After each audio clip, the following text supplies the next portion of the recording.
Yon, sa mapagpalang araw sa ating lahat mga kapatid dyan. Sasagot lang tayo ng katanungan dito sa mga kapatid natin na nag-comment. Yon, hindi na natin babasahin yung pangalan niya kasi kakaiba yung pangalan niya.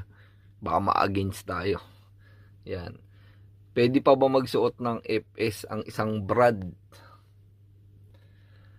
na naka-deactive? As lang po Brad, salamat.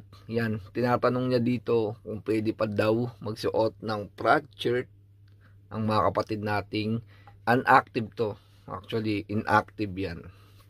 Yun, sagot ko sa kanya, once a Skeptron, always be a Skeptron.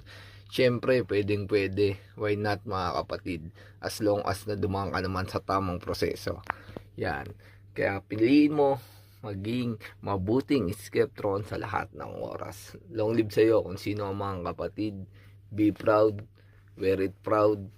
Long live.